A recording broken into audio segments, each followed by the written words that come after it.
good evening, everyone, and welcome to Penn Hills Indians football here on Unreal Pro Productions. Tonight, live from Andrew Yuha Stadium. It's the Penn Hills Indians in their home opener, non-conference style, hosting the North Hills Indians. With me tonight, not my normal partner, Bill Navari, is off tonight, but it's a face and a voice very familiar to high school football fans. It's Don Rebel, the illustrious leader of Team Wixie. Don, thanks for being here.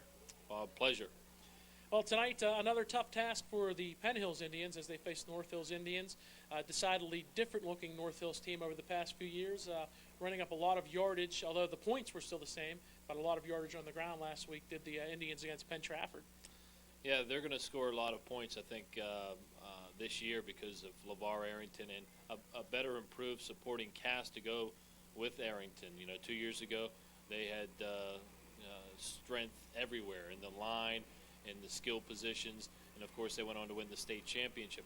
Last year, LeVar Arrington really was out there alone at times, it seemed, and they dipped below 500. But they're back this year, and they're trying to make a statement. I think they made a bit of a statement last week, the impressive win over Penn Trafford. Now they're going to try to follow up with that with a tough road victory against the strong Penn Hills team. In the opener for Penn Hills last week on the road against Butler, 14-0 shutout win in a game when they didn't particularly look that great, but they had a nice running game. That will change tonight, however, as their top rusher, Dwayne Thompson, will miss most of tonight's game, probably not see hardly any action at all with a knee injury. Yeah, the knee injury is going to shelf him for tonight. We're not sure as far as the extent afterward, but again, Neil Gordon's thinking is this is a non-conference game, and don't risk any further damage to his knee. So they're going to sit him out, and hopefully he'll be back in the lineup soon. But look for some changes. One of the changes will be tight end Ron Graham will see some playing time in the backfield, and that'll be interesting to see how that pans out. Well, the one constant for Penn Hills, their big offensive line. Last week at Butler with an equally big offensive line that could match up tonight. A decided advantage, I guess, for Penn Hills with their strength in the interior line. This is a line that can dominate the game on both sides of the ball.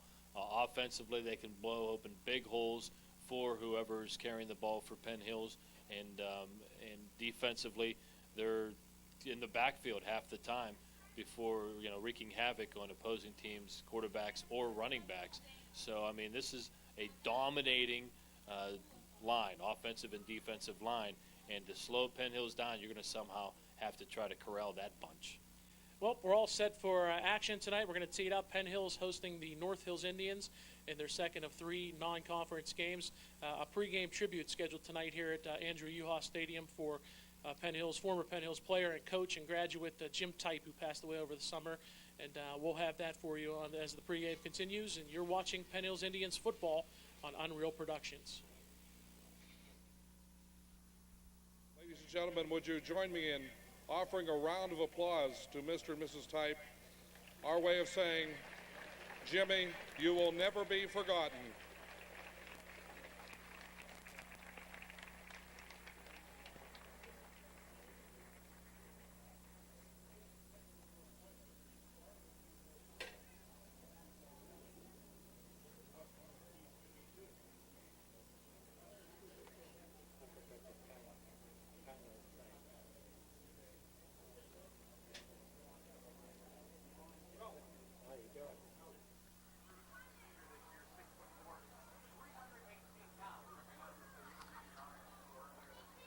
And welcome back to Andrew Yuha Stadium. Bob Workwist along with Don Rebel and a tribute underway to Jim Type, the former Penn Hills coach, also a Penn Hills graduate, and also played for the Big Red. Graduated in 1987, came back and coached, and he passed away this summer. Penn Hills will honor his memory with the initials JT. And they are honoring Jim Type's parents, and he's a valued member of the coaching staff. He passed away, as I mentioned, this past summer, and this is opening night for the Indians, and they are honoring Jim Type. Off to an emotional start already.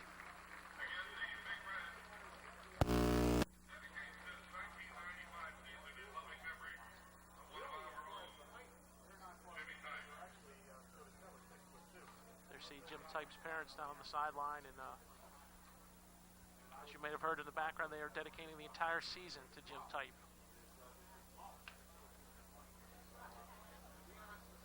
And this is tough for the kids too, because they not only lost a coach, but a friend, because he was not much older than they are, actually. And he's obviously steeped in the Penn Hills tradition, playing for the Big Red, coaching for the Big Red, and a graduate of Penn Hills, so he'll be sorely missed.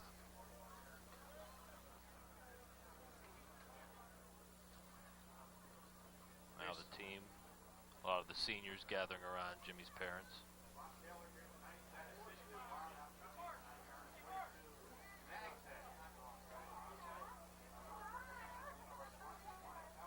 Sure, Jim Type will be remembered before every game by the players and the coaching staff, and obviously they're dedicating the season. They did a good job, got off to a good start last week with a 14-0 shutout win over Butler. North Hills won the toss, and I believe they've elected to receive. I saw Penn Hills chose to defend the far goal, and I think the return team is heading out for the Indians, so they will get the football first. I misinformed you, I'm sorry. It's now Dave Zakia coming out to kick off, so Penn Hills starts on defense, and they like to do it, obviously, after last week. Little if no wind at the outset of this one.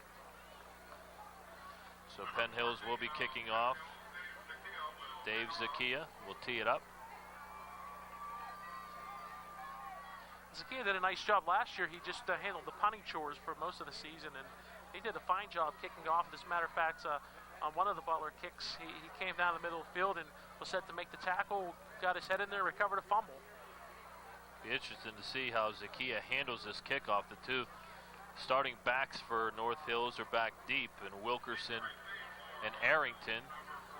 Wonder if we'll see a little dribbler, squib kick, if you will. You can do that. Another way is you can set up your coverage to contain one side of the field and kick it that way, which gives you a chance to obviously use the sideline as an extra defender. Zakia boops it almost straight up in the air, fielded at the 30-yard line, and Penn Hills quickly down there as Chris Pettigrew tries to get away, and he's returns it up to the 32 before being pushed back. That's where the North Hills Indians will start 1st and 10.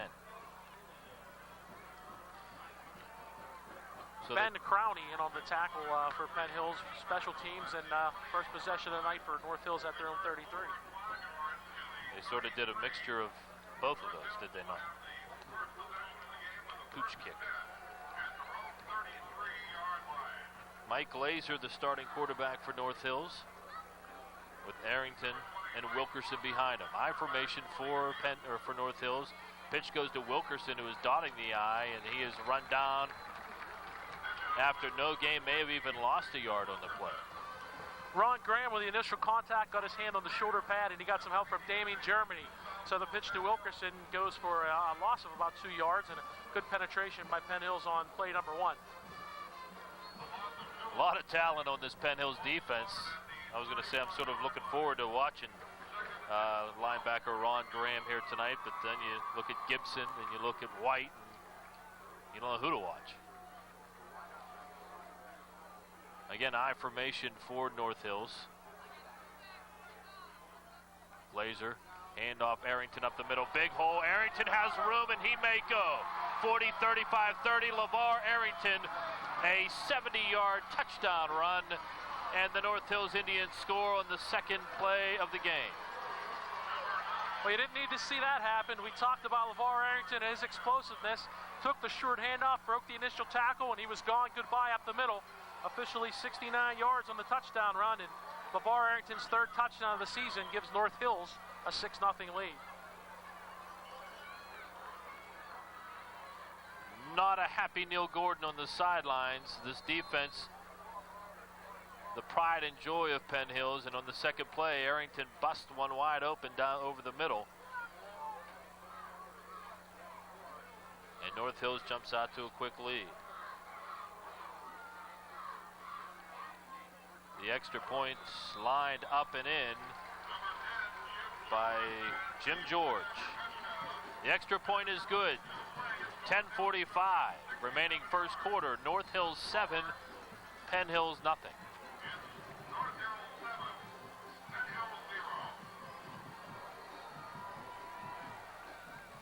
Yikes.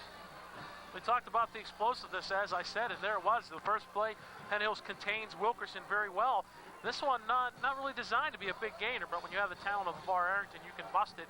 It basically runs up the middle. Don't always go that way. But you saw his speed. He's a big man for a running back, 6'4" and 220, and he just took off when he got into the secondary, and there was no catching him. Victor Strader, the deep man, back for Penn Hills on the kickoff by George.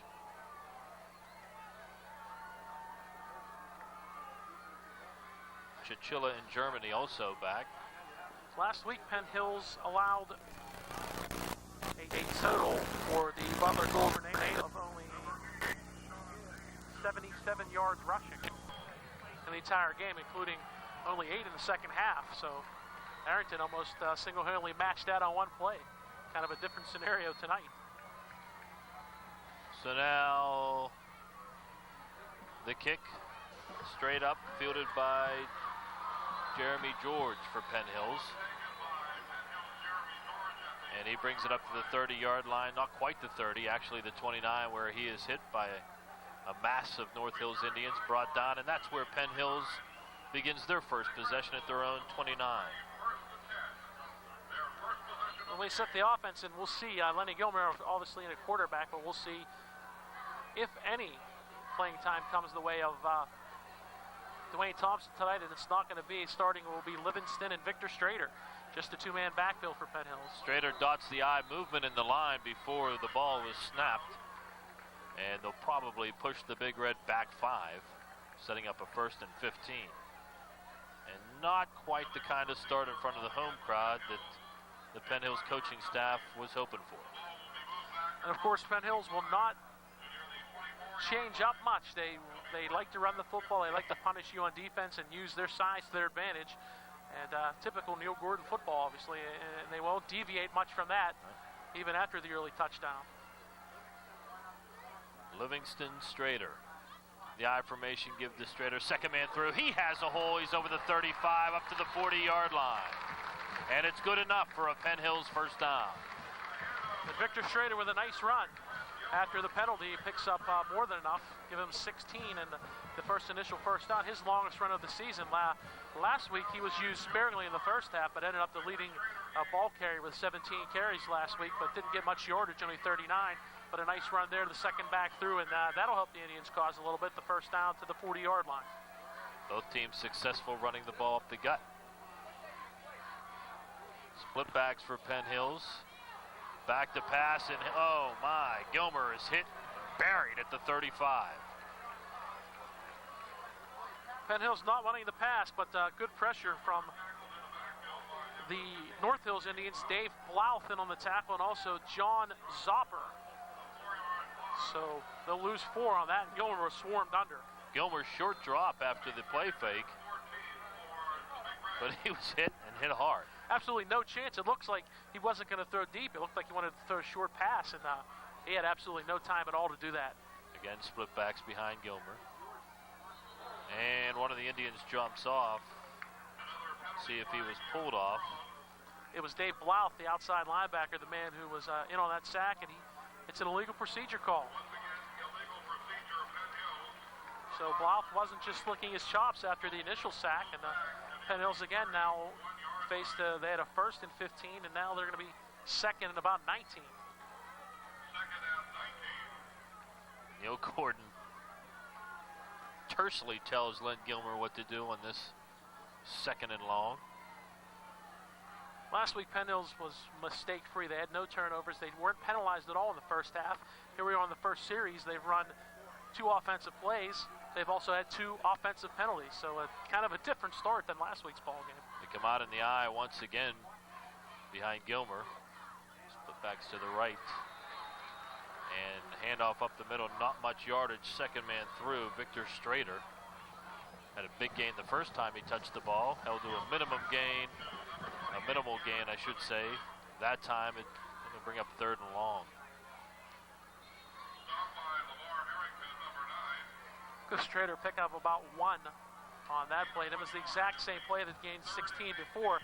Kind of a little bit of a sloppier exchange, but North Hill shut that hole down that time.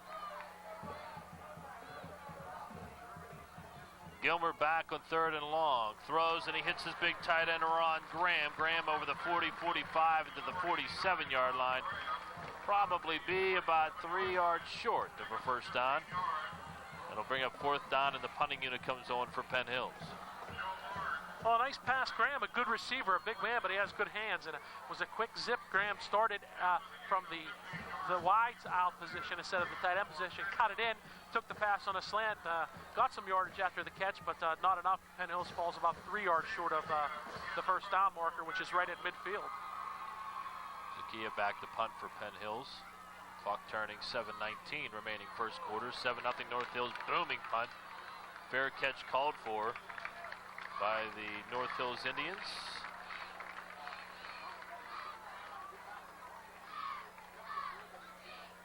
And they will have the ball. John Getz on the fair catch. They will have the ball at their own 14-yard line, starting their second possession. I think what you're seeing with Getz back there and also Wilkerson, occasionally on the kick return, is you don't want to rest LeVar Arrington if he's the focal point of your offense. You don't want to take a chance at him getting hurt and having him play the special teams. And he's a dangerous returner, but that's why Getz was back there and he called for the fair catch. And North Hills starts at their own 14-yard line.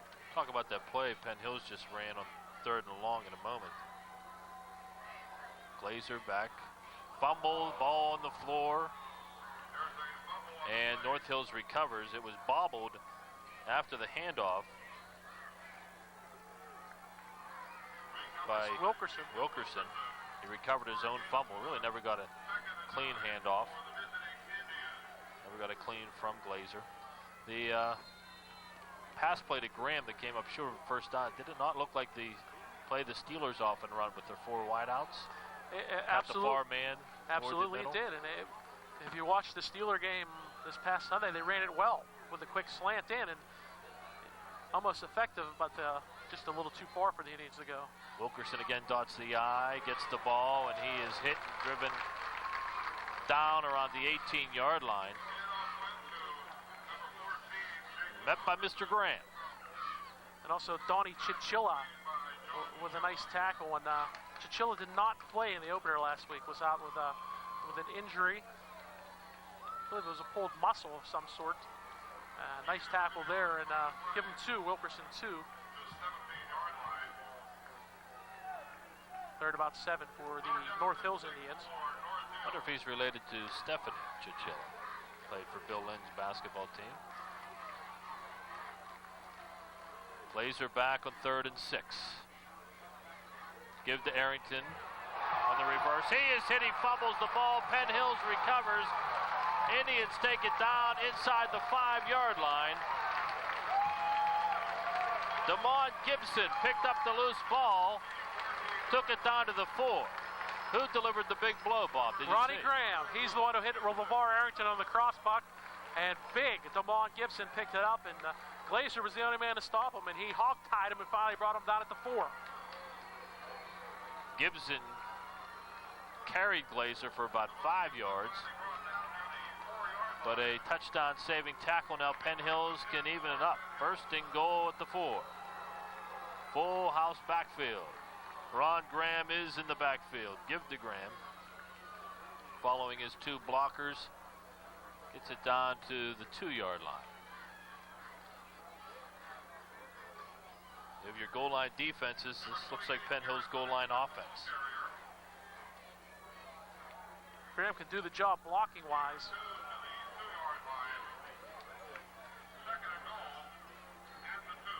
Graham, George, and Livingston. Also Victor Strader. Yeah, Strader. George lined up as a tight end. And Penn Hills goes with no wideouts in their tight goal lines offense. Give is to Graham over the left side into the end zone. Touchdown. Playing the role of the refrigerator, Ron Graham.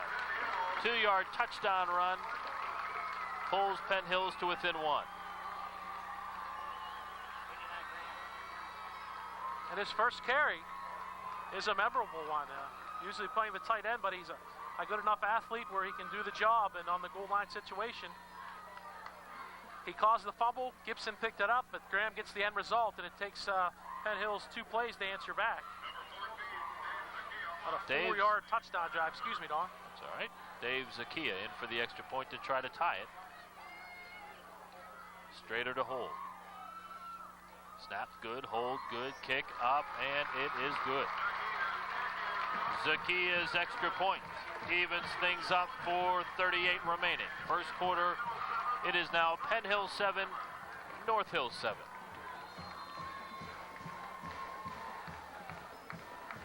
So Graham forces the fumble on this hit on LeVar Arrington, and then finishes it off with a 2-yard touchdown run. And he's only a junior. And a new wrinkle for Ronnie Graham in the backfield. We mentioned the knee injury to Dwayne Thompson. Not expected to see maybe any playing time tonight. But Penn Hills does the job. A lethal weapon because he's not only big, Bob, but he does have good speed. When you look at the size of LeVar Arrington, 6'4" and 220, Ron Graham goes about 6'4" and about 240. So aside from maybe 15 or 20 extra pounds, they are the same size, almost stature-wise. And Graham, I mentioned, is a good enough athlete to do it. And only a junior, but he's considered one of the top linebacking prospects right now in the WPIL. So he's a talent all around, and he helps out in this situation. And Penn Hills quickly ties the game up after the fumble. There are a lot of great juniors in the WPIAL too. Scouts will be foaming at the mouth going into next season. You talk about Arrington and Wilkerson here. And when we get into the Quad East play, Del Rico Fletcher, the defensive back wide receiver for Woodland Hills, also a top player in the Whitfield. The kick bounces into the hands of North Hills' John Getz. Getz tries to go right side, no room there, hauled down by a pack of Big Red Indians at the 25-yard line. So that's where North Hills begins possession number 3. Well, both teams not going to pass the ball very much tonight. Jack McCurry likes the pass, but he said we don't have a quarterback with a strong arm, so they're going to go away from the pass. Penn Hills, obviously, they really never like the pass, although they were successful on their first attempt this game. But when you have a running back like Arrington, you're going to use him, and Penn Hills will key on that, and obviously that's one of the reasons they caused the fumble in the last series. Mike Glazer under center again, I formation. Behind him, Arrington and Wilkerson dots the I. Give the second man through. Wilkerson over the left side. Found a little daylight, quickly closed. Graham and Gibson. 2 of the Indians throwing them back. We'll give Wilkerson a gain of 4. Also got some help from Livingston and Corey Connors, who was unsure if he would be a starter, but he started last week and played well, and that's carried over. He did a nice job last week against Butler, and continuing to do the job there you see him on your screen, number 69.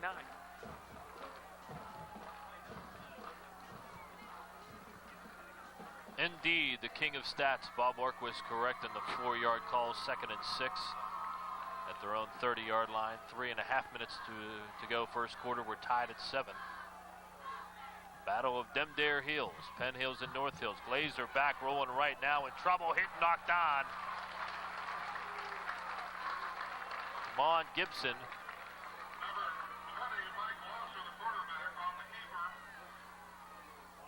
Damian Germany also would help. It was the sack obviously is made by DeMond Gibson just punishing his offensive lineman. He was in there too quick, disrupted everything, and Glazer had to roll out, and then Germany, who came from his defensive back position, read that he wasn't going to be able to throw, came up on a nice support, and he'll get credit for the tackle, but it was Gibson just blowing through the North Hills offensive line that caused that sack.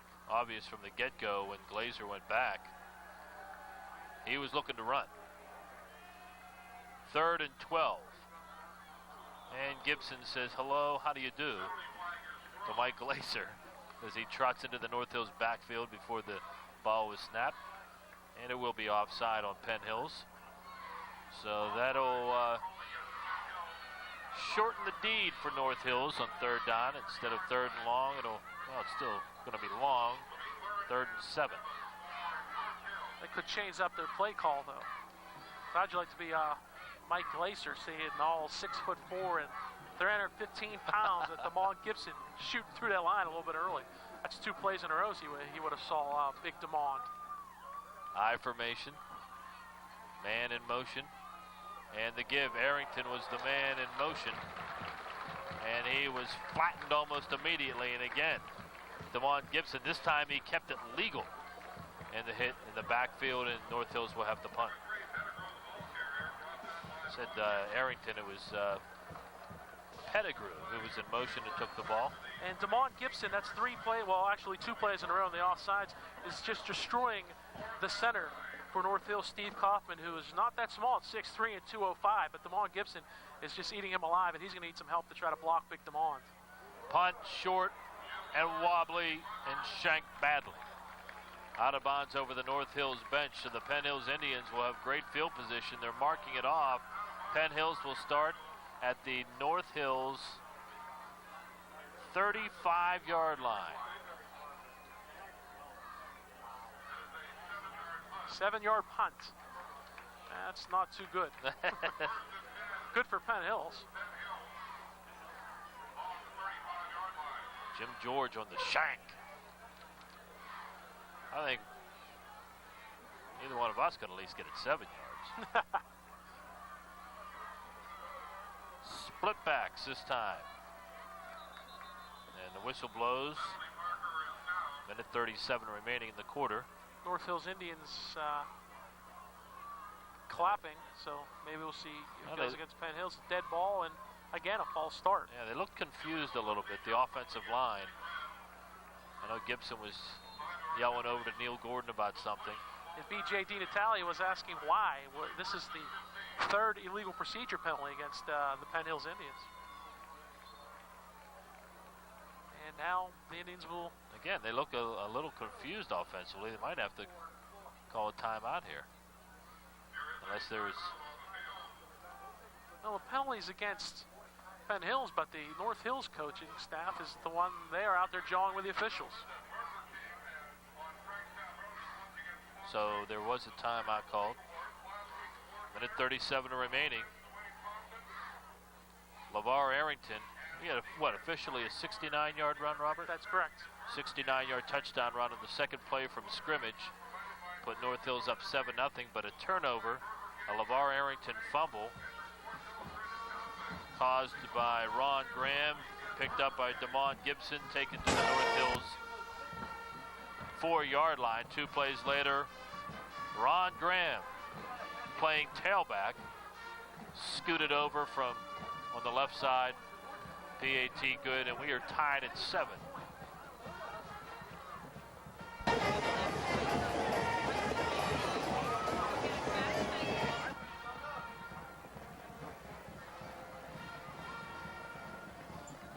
I would say with the penalties and such, I don't think Neil Gordon can be too pleased with the way this first quarter has gone. I'm sure now the score is 7-7, that'll take a little bit of the edge off that, but I agree with you. Nice play. First man through, and he is gone. Victor Strader, bursting up the middle, nearly untouched for the last 30 yards, and the Penn Hills Indians, perhaps now Neil Gordon is smiling, they take the lead. That took them all 9 seconds to punch it in a 40-yard touchdown run by Victor Strader.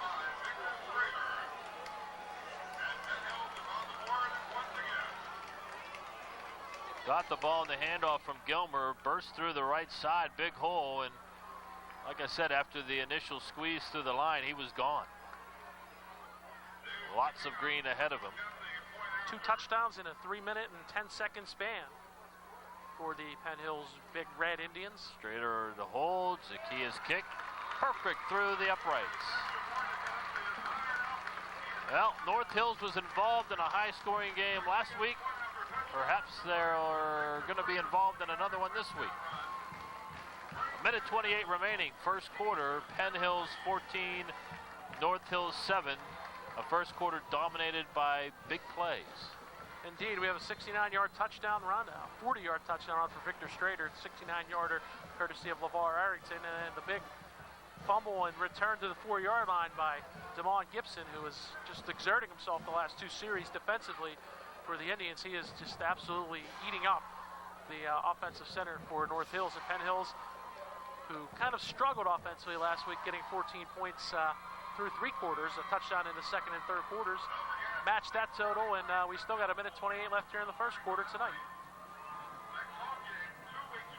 I would think Jack McCurry would hope that this continues to be a game of big plays, because it's going to be really hard for North Hills, now that they are down, to grind out scoring drives, long scoring drives against this rugged, top-notch Penn Hills defense.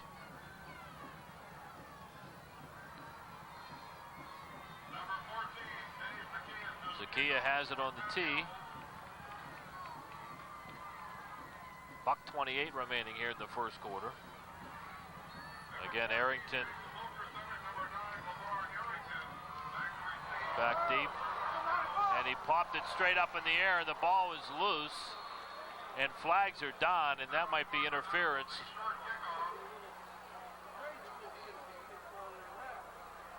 On Penn Hills, Zakia just popped it straight up in the air. Ball was One of the North Hills Indians went to field, and he got crunched. It was number 68, and I think North Hills, that's Bob Patzalivas. I think he recovered it anyway, but even though he is a lineman and going to field the ball, he has to be given a clean shot, and he was drilled, and that's why the ball was loose. So if it's going to be interference, it'll probably be 15 yards from that spot. And, well, it's obvious that Zakia is not going to be blasting that ball with Wilkerson and Arrington. The clock hasn't stopped. 1:28 on the kickoff, and it continues. The clock is still running, so that play didn't take longer than that. I'm sure it'll be getting back up to about 1:20. It's an unsportsmanlike call. And it is declined. It is declined. They would have to redo it. Redo it all. So North Hills will take the ball since they recovered at their own 45. So they get excellent field position after the shank by Dave Zakia. Well, now it's interesting. It'll be interesting to see if any of the officials discover the fact that nearly a minute went off the clock.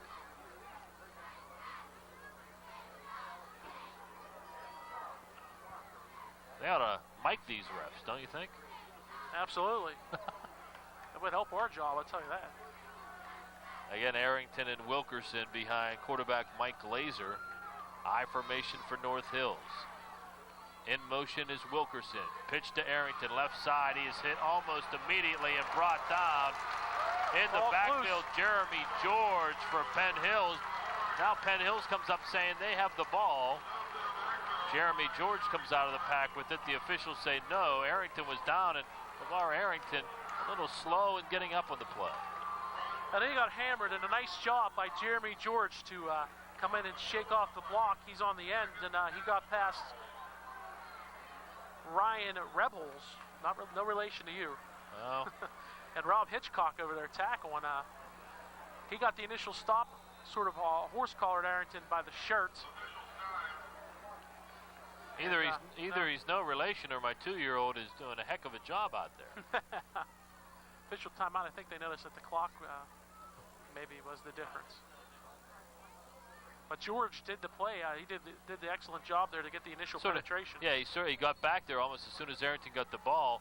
Sort of slowed him down, held him up, and then about 4 or 5 other Indians jumped on Arrington.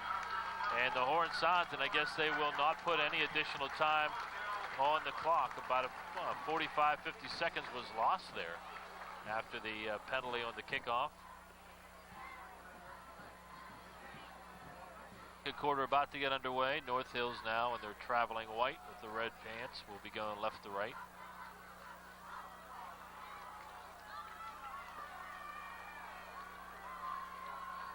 They've pretty much gone with the I formation for most of this game, with Jason Wilkerson dotting the I. Now movement in the North Hills backfield. Movement everywhere. It looked like 82 on the end move for North Hills. Tom Martin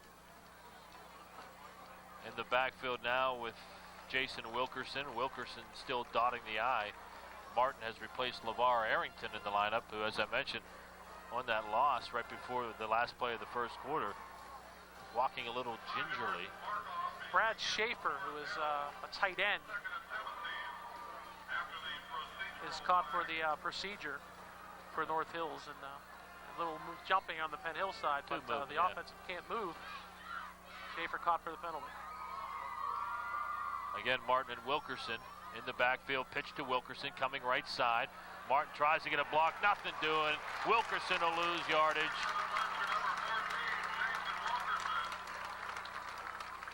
Damian Germany was there.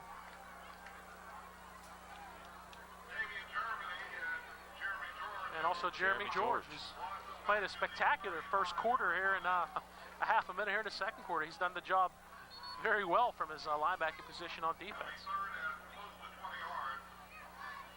The public address announcer here at Andrew J. Uhas Stadium, Don Ireland, informs us it'll be 3rd and 20 yards. Long way to go for North Hills. Misdirection play, falling down after the pitch is Wilkerson. He'll lose 4, but we have a flag. And a flag is down almost immediately as soon as Wilkerson hit the turf. Is it a penalty for him to get up and run again? I don't think so. I don't know if he was hit, but yeah, he really got back up. The flag went flying before there was any contact. So It'll be interesting to see what this is. If they call it or if they decide to pick the flag up. Personal foul clipping against North Hills. I think that might have been called against Brad Schaefer. I don't think they'll decline that. That's a smart move after even a loss of 3. Oh yeah, 4th and a mile. So North Hills will be forced to punt. Jim George. Chichilla and Strader back deep for the Indians. See if he can better his 7-yard punt from last time, and he does. Punt comes to Strader at the 33, drops it, picks it up. Strader has the left sideline to the 40. Spin move, nice move up to the 42 and knocked down out of bounds. Good job by Victor Strader. He had trouble handling it at first, but got a return of 10 yards. The last 3, all on his own.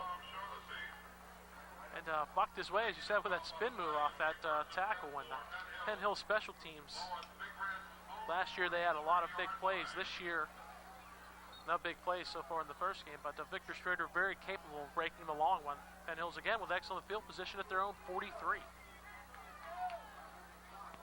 One man lined up behind Len Gilmer. And they give it to,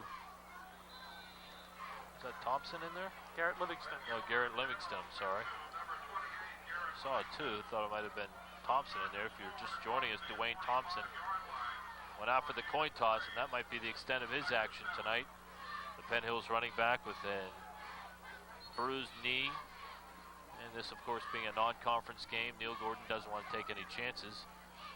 The extent of the injury will, I guess, be known later in the week. You want to win these games, but you don't want to risk the health of your key players before your first conference game, which will be in 2 weeks for Penn Hills. Laser backs. Throws a rifle of a pass right in the hands of Damian Germany, but he could not hold on inside North Hills territory at the 48. Gilmer does have a strong arm, even though Penn Hills will not look to pass.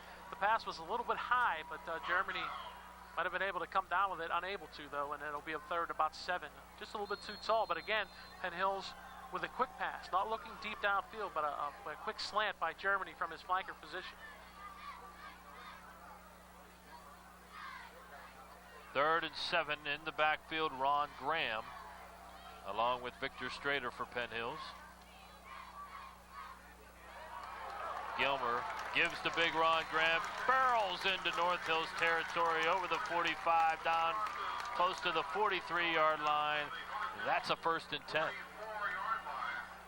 Pickup of 11 for big Ronnie Graham. You saw his power right there. He bowled his way after he got through the initial charge and just bowled his way for an extra 5 or 6 yards. Penn Hills needed 7. Graham comes up with 11. That's their 3rd first down. Again, Graham stays in the backfield with Strader, a new weapon perhaps being unleashed on Quad A forces. It's Strader, the 2nd man through, dives over the left side behind Graham for about 3 yards. You're saying you called him the type of refrigerator play because he's technically with a tight end. He's an offensive lineman, but I'm sure he's in much better physical shape than William was. I'm sure of that. Of course, almost everyone's in much better physical shape than the Fridge. And I think Graham will really prove it. I mean, Fridge was more of a gimmick close to the goal line. Here, North Hills has the ball, or Penn Hills has the ball in the middle of the field. They have Graham in the backfield again. Hand off to Graham up the middle. Barrels through 4 North Hills tackles as the Indians dragging as he brings the ball close to the 35-yard line, and it'll be third and they call it 2. John Zopper was the one with initial contact, and he could do nothing but just have Graham slip through his arms. And it took 4 North Hills Indians to bring him down. And obviously, Ronnie Graham showing his strength, and you might have called it a possibly new weapon here unleashed for the Big Red. Full house backfield with Graham at the top. Hand off to Strader. And he will get the first down to the 32-yard line. Nearing the 8-minute mark remaining first half. Penn Hills driving, they lead 14-7. So how about Ronnie Graham, dot in the eye? I like it. It has a chance. And a good decoy there. They handed off to the first man through. It's Victor Strader. He had a nice 4-yard gain, and the drive continues.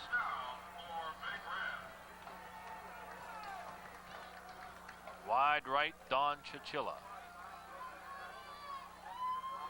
Strader, pitch, or gets the pitch from Gilmer, gets outside around the 30, over the 30, down to the 26-yard line.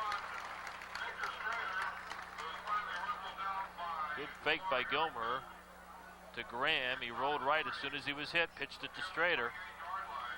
As Good job running the option, yeah. As he was hit, as a matter of fact, he was wrapped up, and before he went to the ground, he had enough presence of mind to get that pitch to Strader, and a nice stiff arm enabled Victor to get around the corner, and he was driven out of bounds by Arrington, but not before a gain of 5. Tom Osborne would be happy on that play. Coach in Nebraska, 27-yard line, 2nd and 8. Give to Strader, has room on the left side, 25-20, 15 down to the 10-yard line, caught by LeVar Arrington.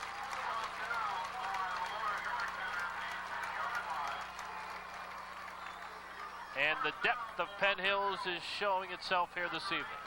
An impressive drive, and we'll give them 17 on the carry, and Victor Strader up close to the 100-yard mark right here in the first half, and if not for the speed of LeVar Arrington, he may have broke that for 10 more yards and got in the end zone. We're going to call it, it's just outside the 10, so if you give him the 11, Penn Hills can still pick up a first down inside the 1. Graham now helping Germany. Give to Graham. He has room and he's in. Ron Graham, left side, had plenty of room, did the rest on his own once he got into the defensive secondary on the handoff from Gilmer. And the Penn Hills Indians threatening to blow it open. They lead 20-7. Third consecutive offensive series for Penn Hills, third consecutive scoring drive, and it's 20-7, as you said. And this play a little different than the other ones, a 2-yard drive, a 1-yard drive. This one went 9 plays, and again capped off by 11-yard touchdown run from Ron Graham. And a little diversification on the drive, too. As diverse as you'll see from Penn Hills, I guess you could say. Dave Zakayo on the extra point.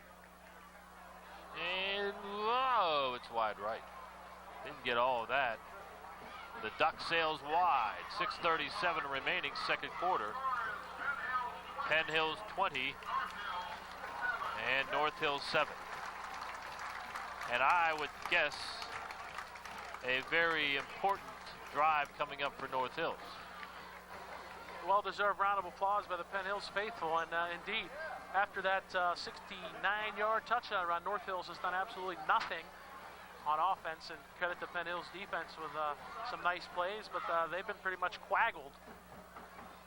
And Penn Hills, after their initial drive, which fell short by a couple yards of picking up the first down, they've done 3 consecutive drives and 3 consecutive scores. That was beautiful.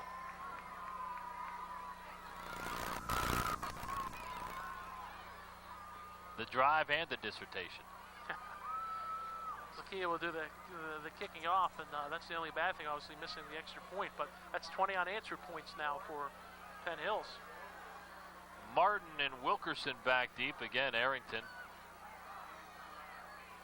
watches this from the North Hills sidelines as Zakia gets ready. Now with Arrington not back there, let's see if Zakia decides to blast this one. Oh, his last kick was a disaster. Oh, another squib kick fielded by North Hills. Number 42, Ryan Rebholz. Rebholz carries it over the 50 into Penn Hills territory at the 49-yard line. Did a nice job fielding that ball, because once that ball starts bouncing off the tee, it takes some it can take some funny bounces, have a lot of funny spins to it, but Rebholz did a nice job. North Hills quickly lines up. And no Arrington. Split backfield behind Glazer. And the give is to Martin. Gets to the 43-yard line.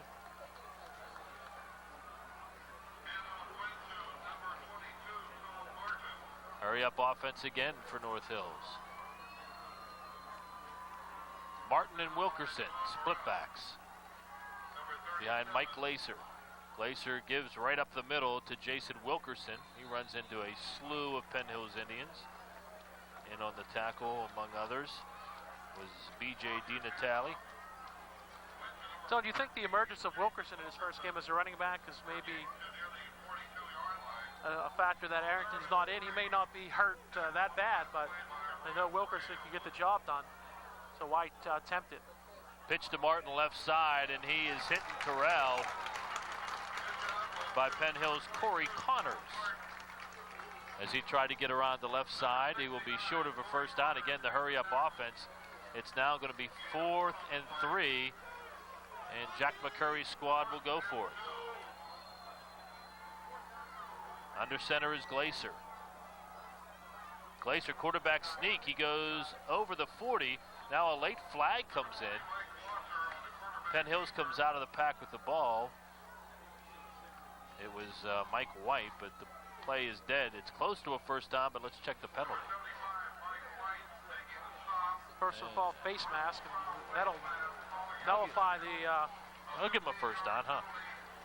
That will. It will actually. Could result in 2 first downs if you think about it. Well, yeah. The initial run and the penalty. And again, North Hills, they're waiting for the refs to start the clock. They're ready to go. The ball all the way down to the 24-yard line of Penn Hills. Having a little bit of success with the hurry-up offense. Glazer pitch to Martin. Martin trying to follow the blocks right side. Not much of a gain, if any. In on the tackle for Penn Hills, Garrett Livingston. And also Ronnie Graham, who is extremely active on both sides of the football tonight. Mike Glazer. This puts a lot of pressure on the quarterback, the hurry-up offense. Glazer rolls left. The left-hander fires a pass to Martin. Martin over the 25, down to the 23-yard line. Graham and Damian Germany there for the tackle. Also, Corey Connors chasing him down. 3rd and 8. This takes away pivotal time and information away from Bob Orkins. This hurry-up offense. And the fans cheer. Glazer back to pass again. The southpaw turns, fires, and it's off the hands of his intended receiver, Brad Schaefer, the tight end. And it'll bring up 4th and 8.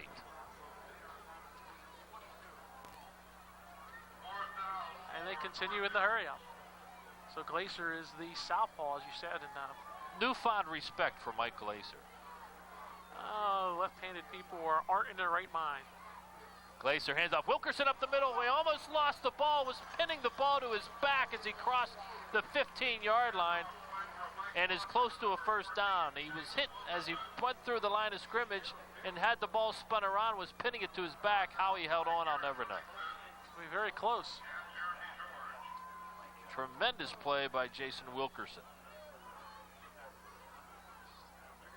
It's good presence of mind, because you're thinking about several things, getting the first down and avoiding some Penn Hills Indians, and he was able to keep the football. And he got the first down, and he kept going, too. That's was really impressive.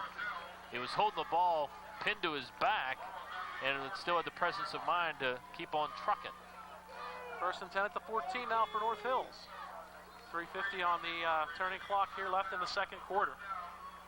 North Hills trailing 20-7. Glazer back to pass, has time, sets up, throws over the middle, and it hits off the referee's leg. He was trying to get the ball to number 5, Bob Hepp. Do I credit him with the back judge with a pass defense on that play? Yes. That pass route was not Hepp by Bob.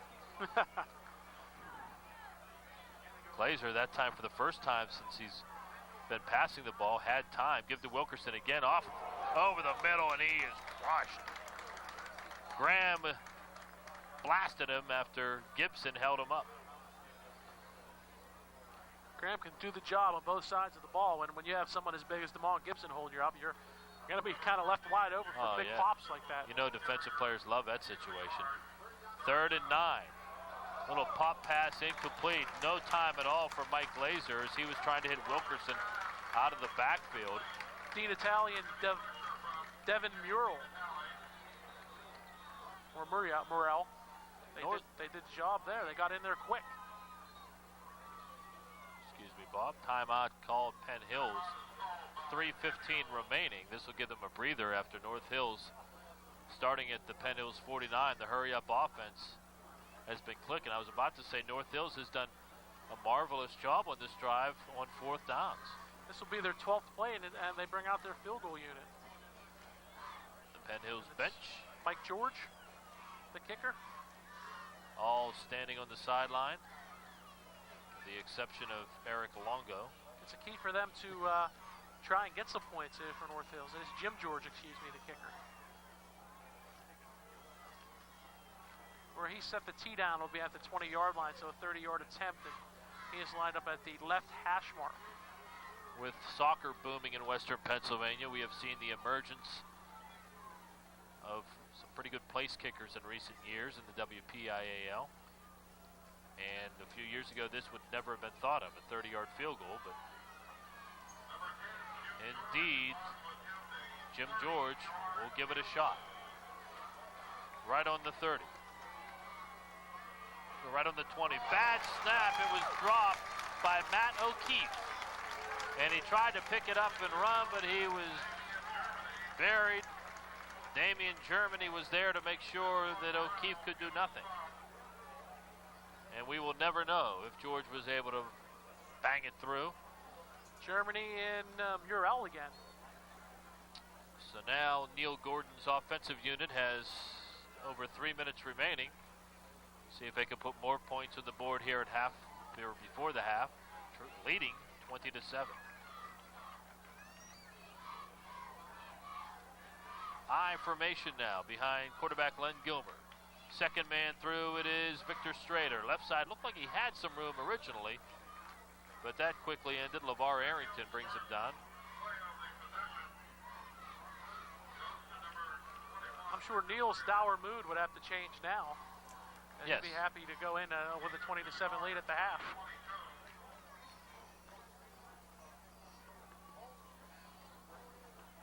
Clock still turning with 2 1/4 remaining here, second quarter. And Penn Hills will probably just try to run this out unless they get a big play here.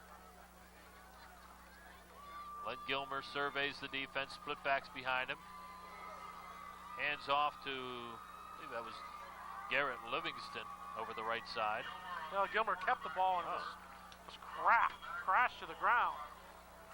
Well, Livingston would have picked up some yardage on that play, but and Gilmer goes for negative 3. Heath Lewis with the big hit.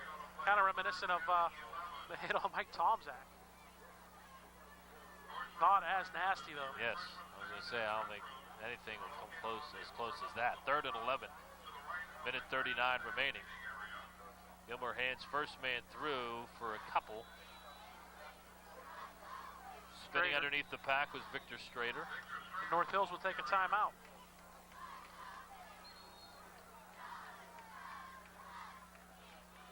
Tom Shocknacy and LeVar Arrington on the tackle. So minute 29 remaining. Second quarter, North Hills stops the clock, knowing that Penn Hills will likely punt the ball here. And now with the hurry-up offense, North Hills might be able, although they have used, they got two timeouts left. They have one. One timeout left. They might be able to get down in perhaps field goal position again. But their passing game has not looked that sharp. One of four No. for 2 yards, unless you can get a big play from one of your running backs. No, I mean, Obviously, Glacier. they might set up for the punt block here in Zakia. Glacier's really only had time to throw once, and he badly overthrew his receiver on that play. Other than that, he has had Penn Hills Indians in your face. Getz will be the deep man. Arrington is about 10 yards off the line of scrimmage. He's going to try to rush late. There he comes. It's like a car passing us on our way here. Trying to time it. Punt is off. A good kick. one. Getz calls for the fair catch at his own 43-yard line. Excellent punt by Dave Zakia. Special teams, so important. A lot of people tend to overlook them when they're talking about teams, especially on the high school level. They like to talk defense, talk a little offense, but how many games have we seen over the years, special teams playing key roles? Not only an excellent pump, but an excellent job of blocking, picking up the rushers, and Zakia had a nice time and a beautiful kick. All right, Glazer goes again with the no huddle, and again it's Martin and Wilkerson behind him. Glazer back to pass, throws left side. It is complete to the 47-yard line to number 42, Ryan Rebholz. Minimal gain of about 5, 2nd and 5. Clock turning as we near the 1-minute mark remaining here in the first half. Glazer, handoff Martin, hit immediately, spins away and dives for maybe 1.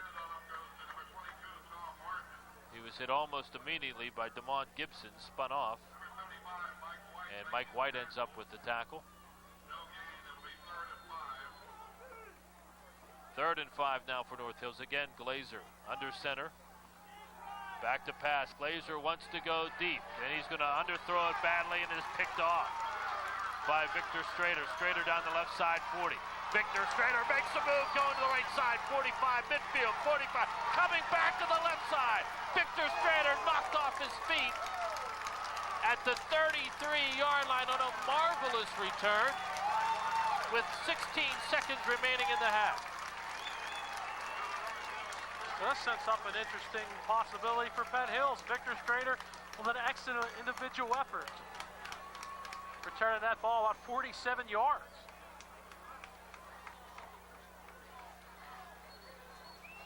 42 on the return. Penn Hills with 1 timeout, but they're going to maybe just take 1 play as the clock starts and shoot for the end zone. They better get that play off quick. They got 5 wideouts, no one in the backfield. I'm not sure they know that the clock has started. Yeah, they do get it off in time. Ball popped up in the air. It's going to be rolled an incomplete pass as Gilmer was hit while trying to get off a Hail Mary. An exciting end to an exciting first half. End of 2 quarters. The score here from Andrew J. Uhas, Penn Hills 20.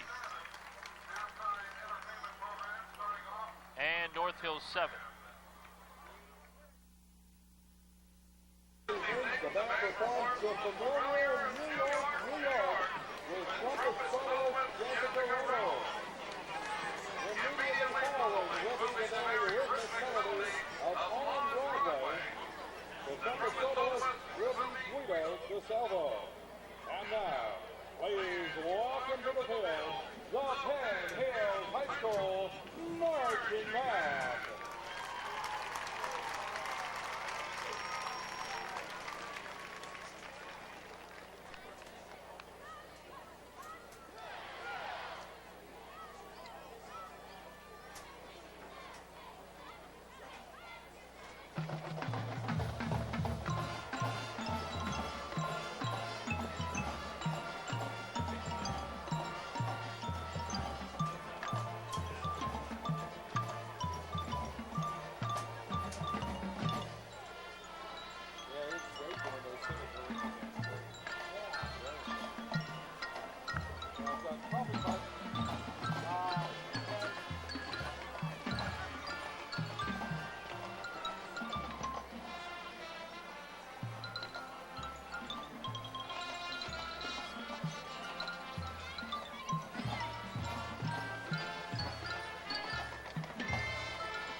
back at Andrew J. Uhas Stadium.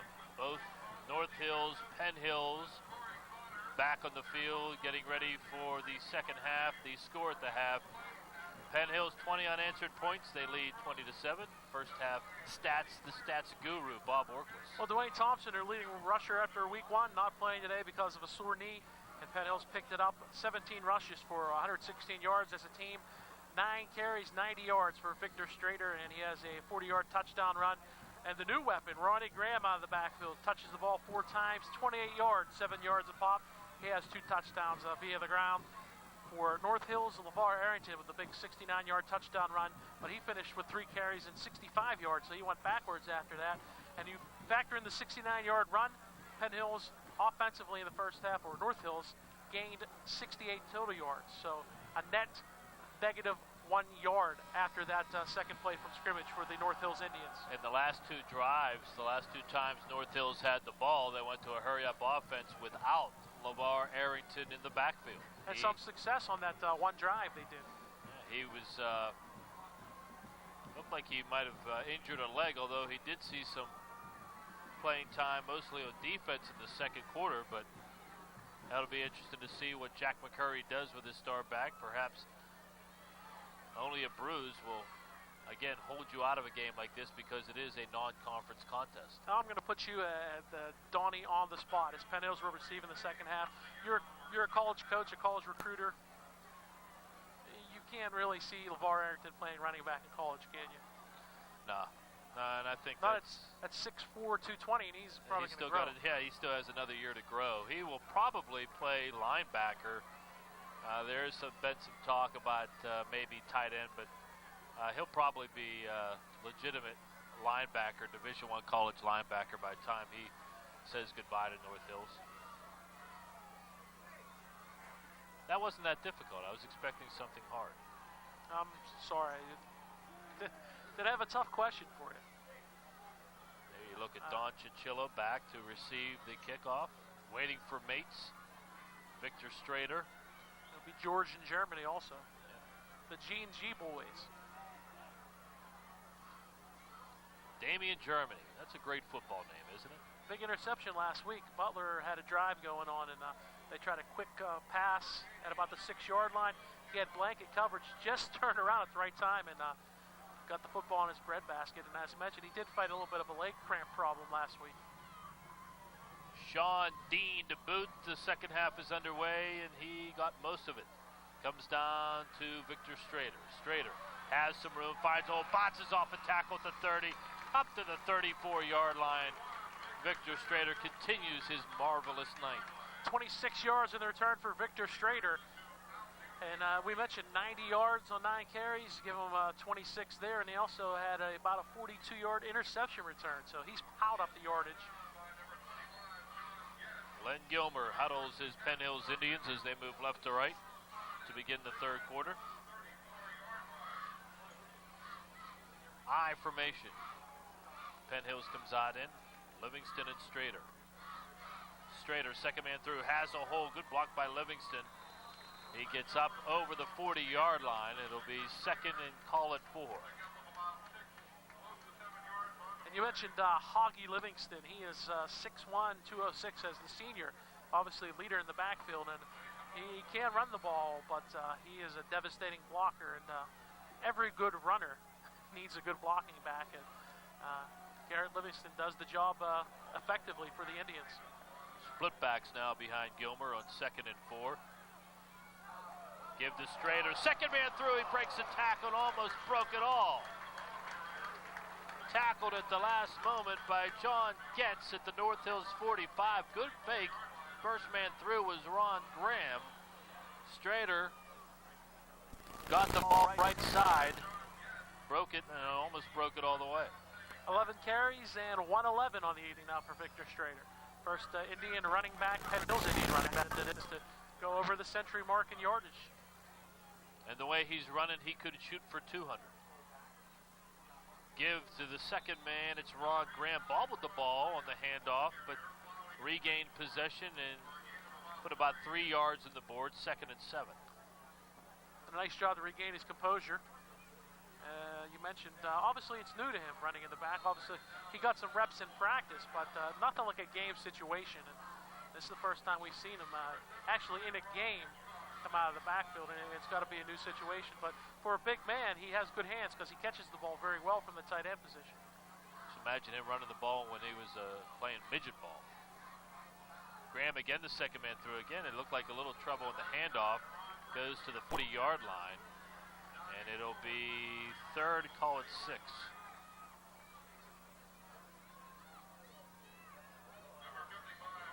Saw Bill Lynn before the game, the Penn Hills coaching staff in those nifty coaching jerseys.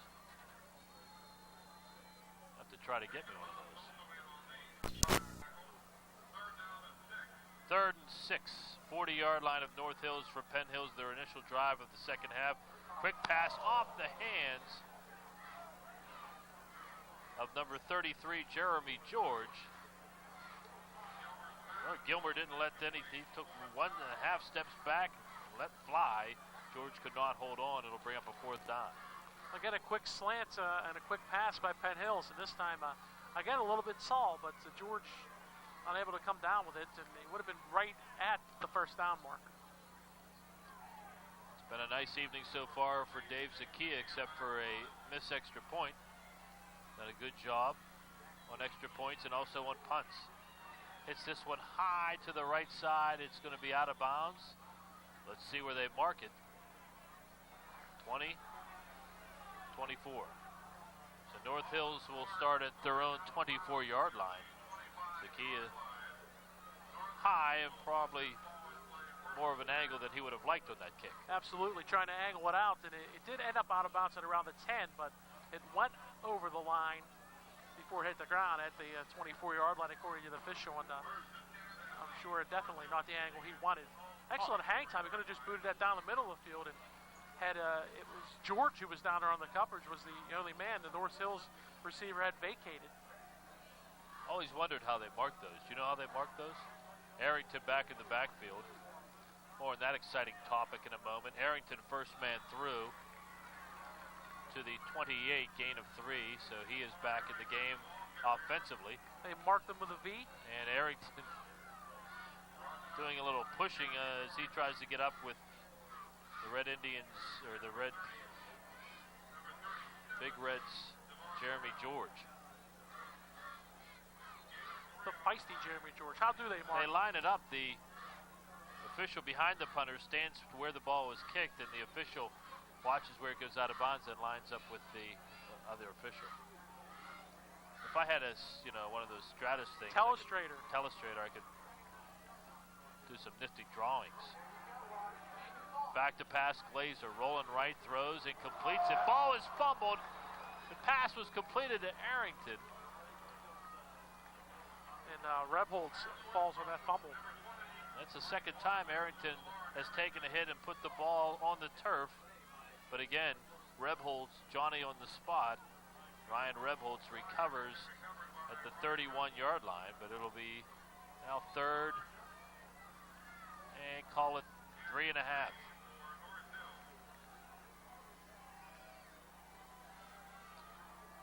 The second completion for Glazer, Bob? That's number 3. He was 2 of 6 in the first half, but for only 7 yards, and did throw the interception as the second quarter wound down. I lost my halftime stat sheet. I apologize. Third and 7. And in motion, give, and it's a big hole in the right side for Wilkerson, and he will get the North Hills first down. They sent Rebholz in motion, and Wilkerson followed Rebholz off the right side. Well, I'm telling you what, we talked about the offensive line play and how Gibson had disrupted it early. Give credit to Pat Salivas, the right guard for North Hills.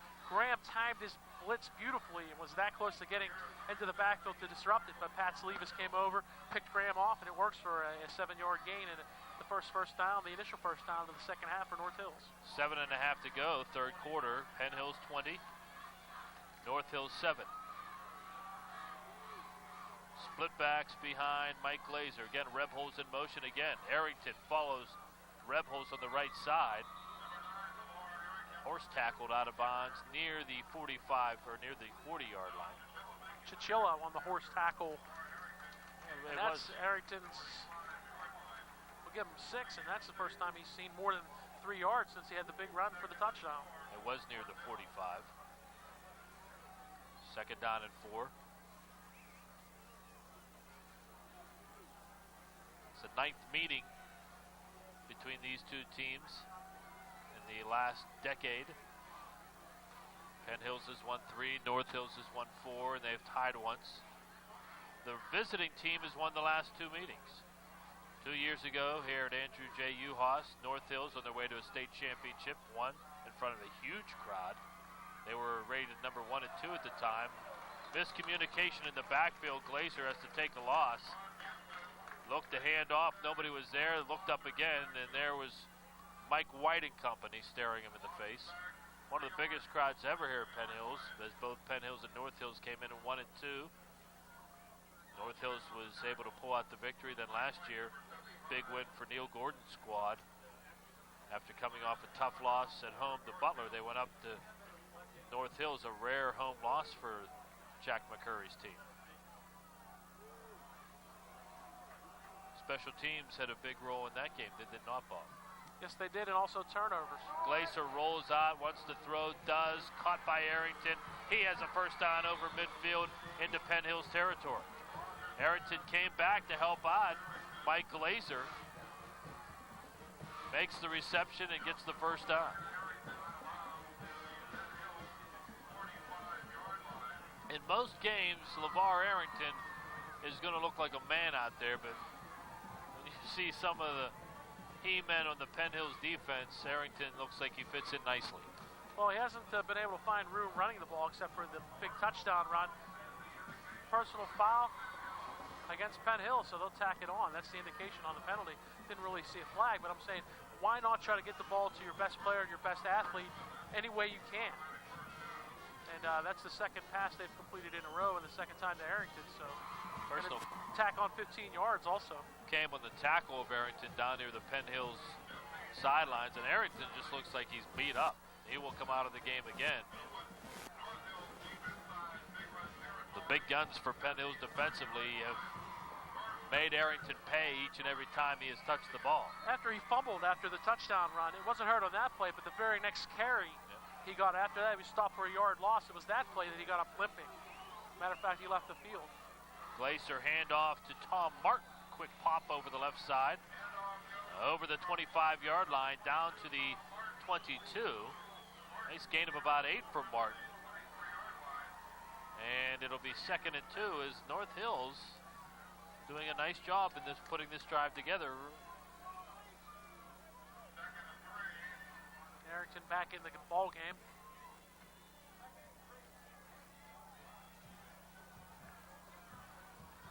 .5:43 remaining. Third quarter, Penn Hills 20, North Hills 7. Glazer, I formation behind him. Arrington and Wilkerson again. Movement in the offensive line and in the backfield by Jason Wilkerson. So they will move the North Hills Indians back 5. It'll now be 2nd and 8. And that'll drive a coach batty. They get a good gain on first down. And you're pushed back 5. So that negates you picked up 8, as you said, 7 or 8. And it's really just like a 2-yard gain when you commit a penalty. And a second and short is a great play for a coach, because if you want to try to open something up and it fails and it's an incomplete pass or a no gainer, you still have 3rd and short. That's the kind of down that coaches love to have. That penalty, of course, took it away from North Hills. Glazer pitch to Arrington, right side. Arrington follows his blocks nicely and gets back to close to the line of scrimmage before the penalty, down to the 22-yard line. It'll be 3rd and about 2.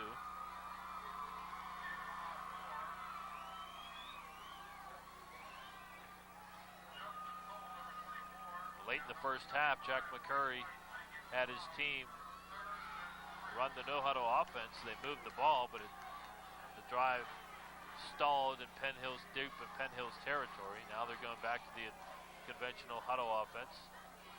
Rebholz in motion, left to right. Handoff, Wilkerson, right side, shooting for the sticks. Can he get there? No, he was held up, still in bounds. He was held up by a pair of Penn Hills Indians and then blasted. Apologies to Damien. This year there are a lot of teams in Quad A with great talent. Penn Hills, Woodland Hills, Seneca Valley. Germany's out of the game anyway, flexing his leg. Lots of talent this year. Whereas last year, you knew coming in McKeesport would be one of the top teams. 2 men in motion. That's a no-no. North Hills tries to call time before a flag is thrown. Did they do it? No. Or did they? Yes, they did. Yep. 2 men were in motion, which is illegal, and quickly, Mike Glaser.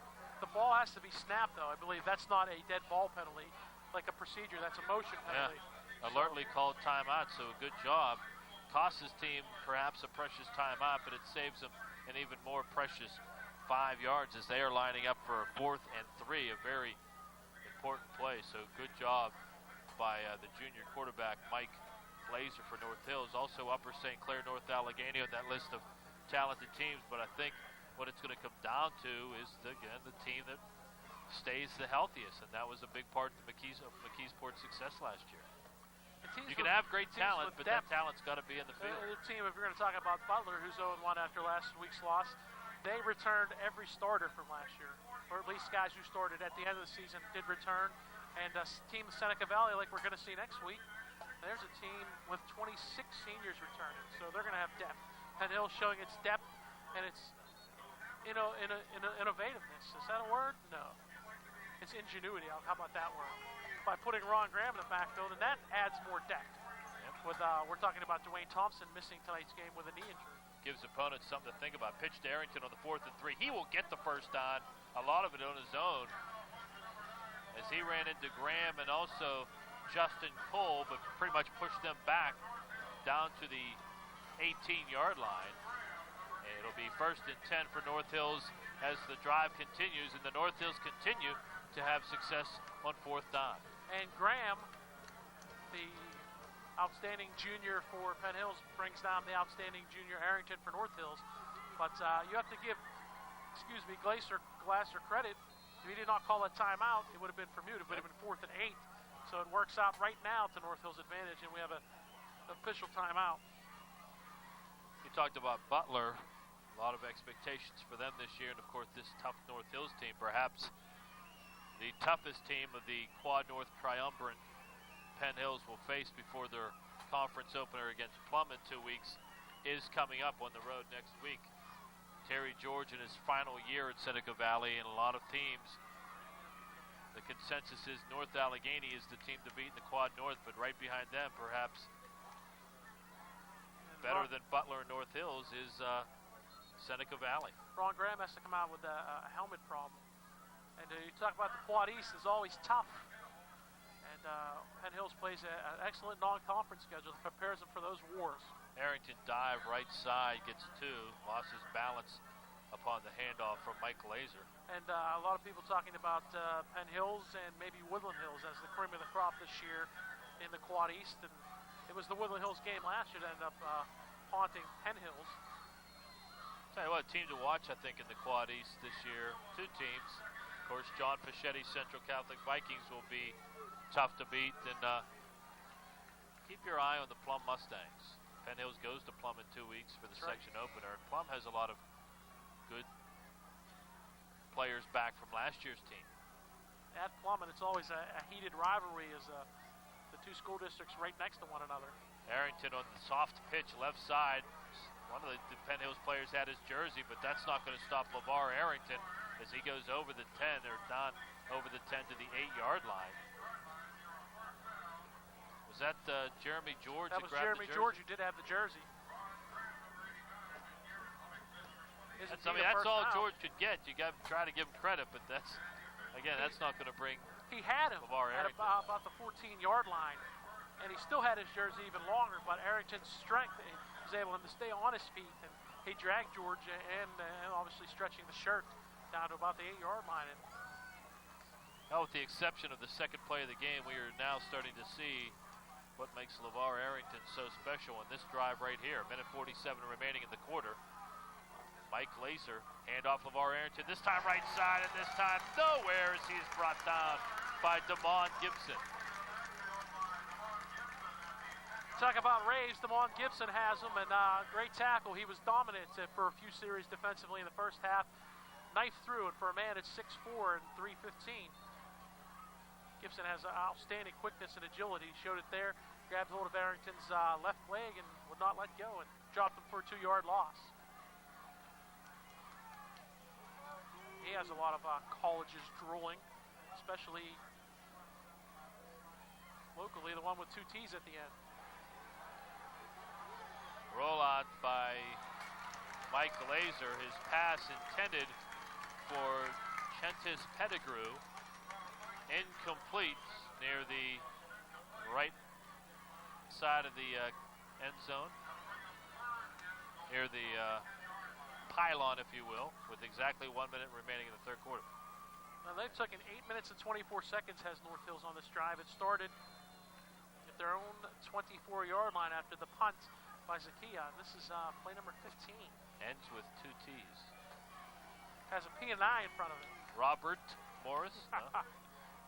Glazer again rolls, this time right side. Stops. Has some time. He's running out of time, and he is knocked down. That's got to be a flag. He was just trying to get rid of the ball with Michael White draped all over him, and just sort of did get rid of it as it popped in the air. The referee hesitated before calling it turned around and saw incomplete. Brad Schaefer over there, and I don't know if he was that close to the football. He got close to it after it was on the ground, so you might want to give him credit, but he was not close to it when it came out of Glazer's hand. He rolled right. His original receiver, Pettigrew, was covered nicely in the end zone, so then he tried to come back left, and that's when time elapsed. The sands of times caved in on Mike Glazer. So another 4th down for North Hills. This time they want the 6. They do not go for the long field goal. They can't get a first down either. Glazer. Give to Pettigrew. Right side, he is smashed. No full in Penn Hills that time. Devon Murrow was there. Jeremy George. And also Mike White. And so they stop. Double fake up the middle, and the give was to Pettigrew. receiver, Chentis Pettigrew, coming from left to right. But again, Penn Hills was not fooled on the call. Frustrating for North Hills. A nice drive against a tough defense, and you come up empty. 16 plays, and they go 8 minutes and 40 seconds. They can only get as far as actually the 8, and they went backwards 2 yards before they turned it over on downs. So Len Gilmer takes over, and he hands off to Vic Strader, breaks a tackle, tries to break another tackle over the 20 to the 22. Holding on for dear life for North Hills, Mike Glazer, the quarterback. Gain of 12 for Victor Strader. He now has 13 carries and 123 yards on the evening. Man. 3 chapters we have completed tonight, the home opener for Penn Hills, and they continue to lead North Hills 20-7. We'll take a break. You're watching Penn Hills Indians football on Unreal Productions.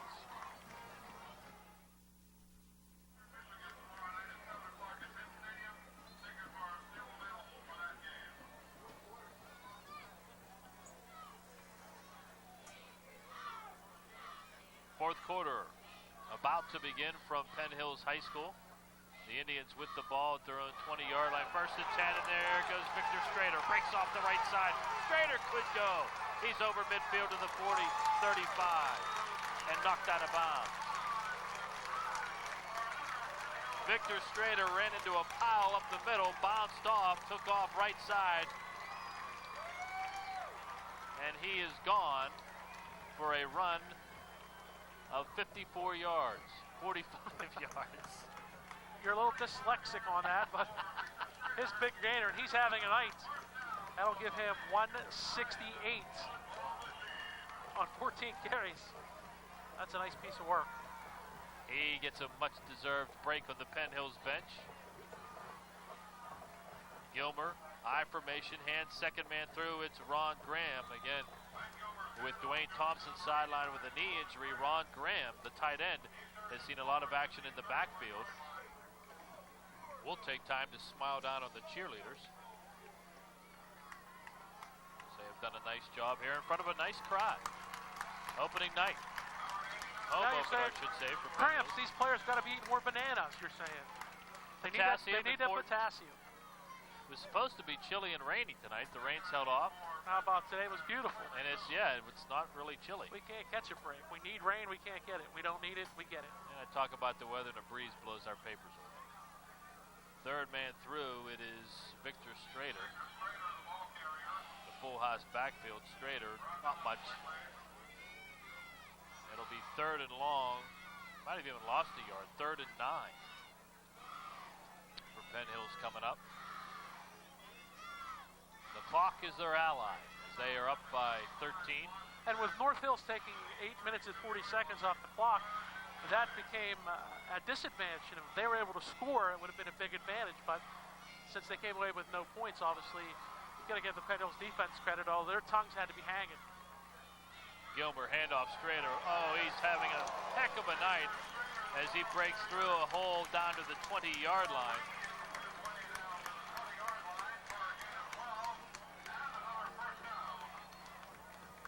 Big hole open up to the right side, and Strader, like a bullet, shot through, and he picks up the first down.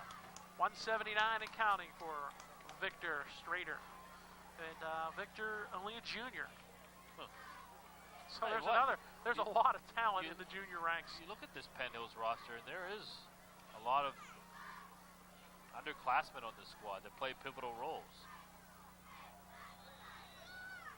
Left side, Victor Strader again dancing for a couple of yards. LeVar Arrington at the bottom of the pack for North Hills, along with Tom Shaughnessy.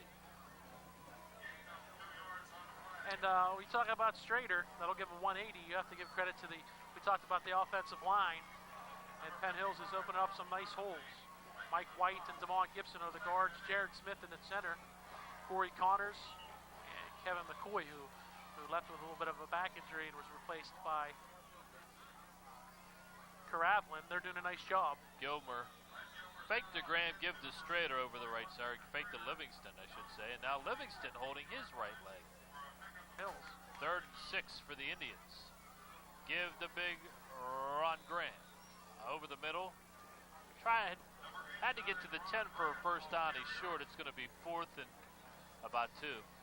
Maybe they're feigning cramps to get those free drinks that the trainers bring out. They get some TV time also. That was a nice shot of Hoggy Livingston there.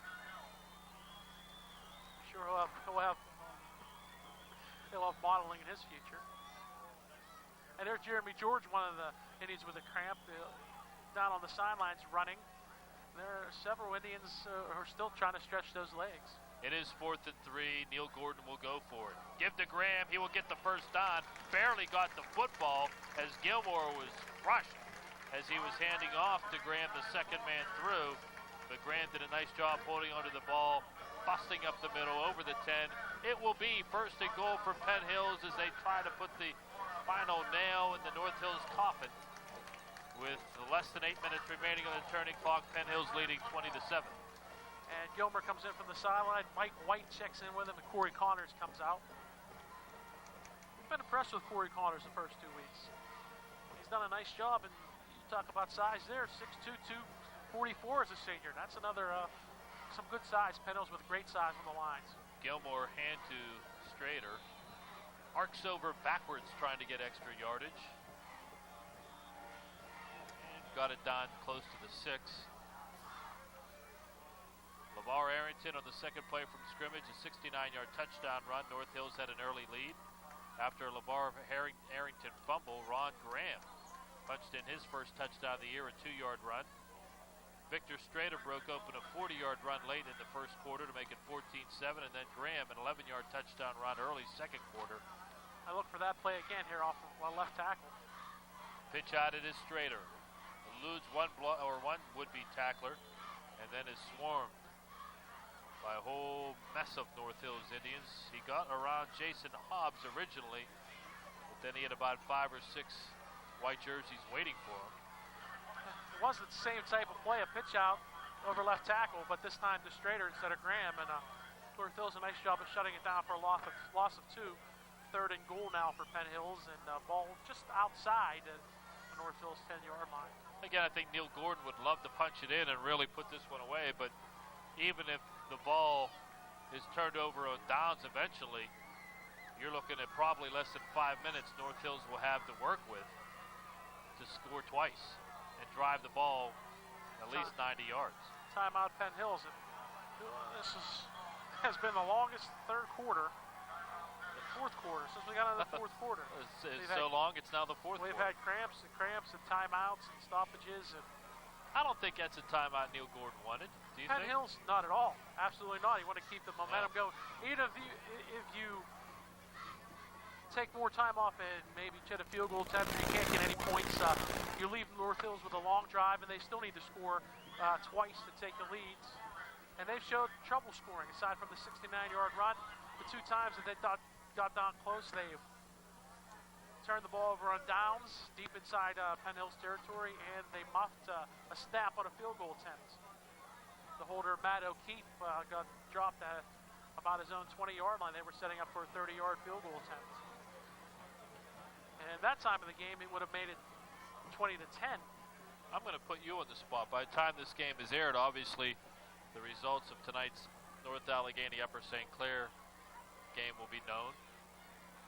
We don't know now, so who do you like? Tough question. See, you gave me a much tougher one. You know, I'm known for asking those hard-line questions. I like the Cats. How's that for weaseling out? Panthers and Tigers. Okay, Panthers. Gilmer, second man through Strader, leapfrogged one defender and pulls it down close to the 5-yard line, where it'll be 4th and goal. Only because I believe Justin Ross, I think his name is out for North Allegheny. No, Their it's, leading rusher. Am I getting the name wrong? Yeah.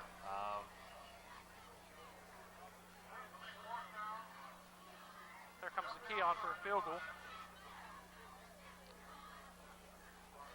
From about the 5, so you're looking at about maybe a 23-yarder, depending on where he puts the tee down. That's where it's going to be. He misfired on a 27-yarder last week against Butler, so Dave Zakia is 0 of 1 this year in field goal attempts. 23-yard field goal by Zakia is up, and it is good. 3 more points on the board go up for Penn Hills. 5:34 remaining, fourth quarter. It's now Penn Hills 23 and North Hills 7. And the North Allegheny back who is out tonight is Mike Mancuso. Mike Mancuso, yes. Just hit me. He's their leading rusher, and I think that would give an advantage to an Upper St. Clair team in that game. But we'll see. Tuesday night, you'll know. Tuesday night also, you'll know, although things are looking good here with a 23-7 lead now for the Indians. Wednesday and Thursday. 6:45 airtime with the coaches show.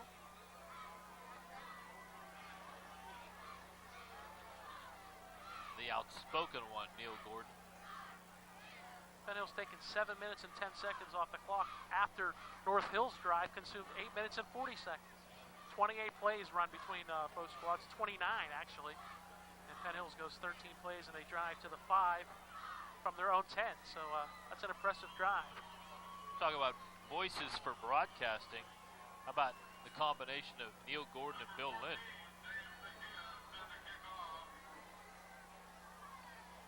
Good voices and very knowledgeable men. Not that we were talking about voices for broadcasting. LeVar Arrington gets the kickoff at the 20, over the 30. Trying to go left side, has about 5 Penn Hills Indians on him. Finally, he is wrestled to the ground at the 35-yard line. And he will sleep well tonight. And here comes the hurry up, and what can they do? North Hills was effective with it. And they got to try to get points in a hurry.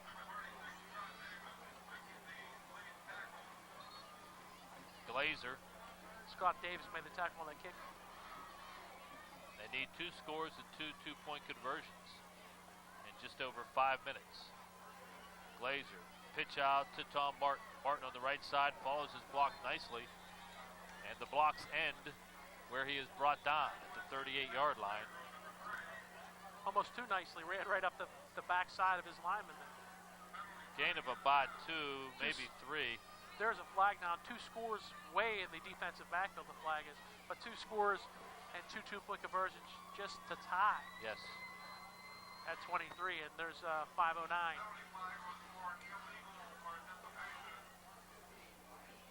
Illegal participation.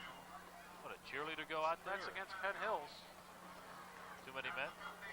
Most likely too many men. That's a first down. And again, though, and I don't want to jinx Penn Hills should they get the ball back, second straight game with no turnovers so far, but a lot of penalties against Penn Hills tonight.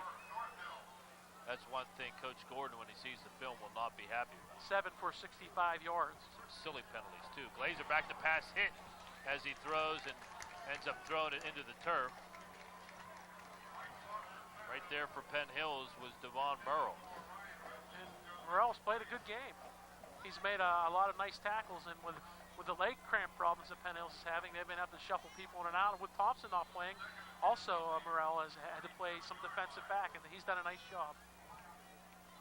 Mike Glazer, junior southpaw quarterback, pitch to LeVar Arrington. Over the left side, Arrington sort of lunges forward, and when he lunges, that's about 3 additional yards. The deep pitches, I don't understand in this situation. You're running the hurry up. I don't understand the deep pitches. Not a deep pitch. You want to try a quick toss and a sweep if you're not going to throw the football.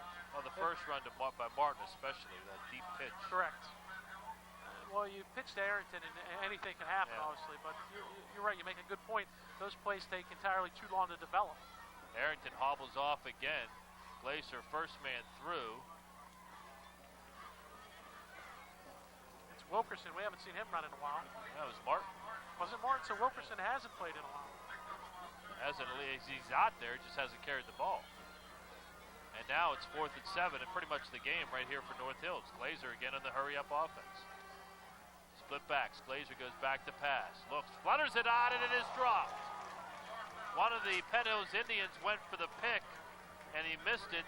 Brad Schaefer had it right in his hands for a North Hills first down, and he dropped the ball. He's got to be the sickest man in this stadium. It was Jeremy George who, you got to make the decision. Either A, you got to play the man or the ball. He went for the ball. It was too tall. And luckily, Schaefer, the tight end, could not come up with it. In this situation, 4th quarter, not much time left. Do you think the smarter play is to sit back? If he catches it, then make sure you bring him down? Absolutely. And I think that he might have been short of the first down. He'd been close to it, but that's the safer play. Although you do have, as we said, a 16-point lead, Yeah. but the safer play is to sit back. But you can't help it. If he picks that off, he's gone, obviously, with all that green. So Penn Hills takes over now. They're just trying to kill some time.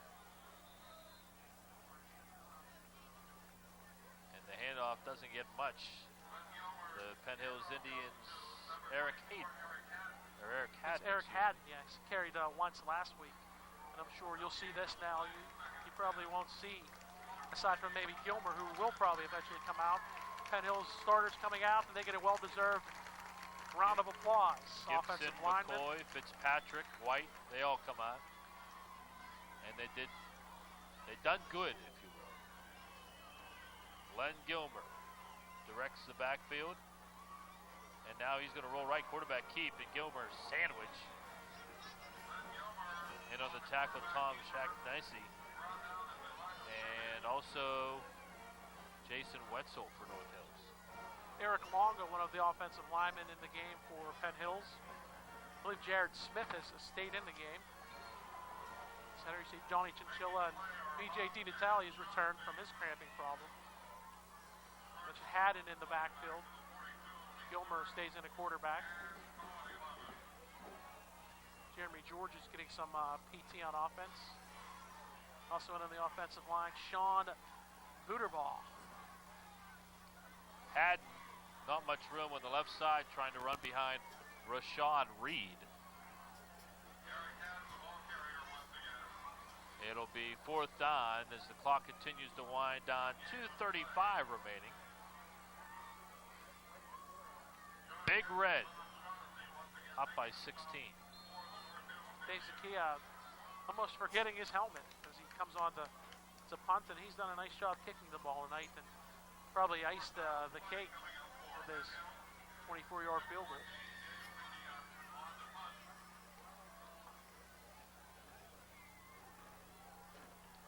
Back deep for North Hills, John Getz. Zakia, end over end, Getz never touched the ball, at least according to him, at the 30, and bounces out of bounds at the 23. Came up on it and really misjudged where it would fall. Tried to hit the brakes. Doesn't matter whether he touched it or not, as it went out of bounds at the 23. That's where North Hills will take over again, probably with the hurry-up offense. LeVar Arrington went for the block on that punt. He slowly walks off the field. His evening is probably over.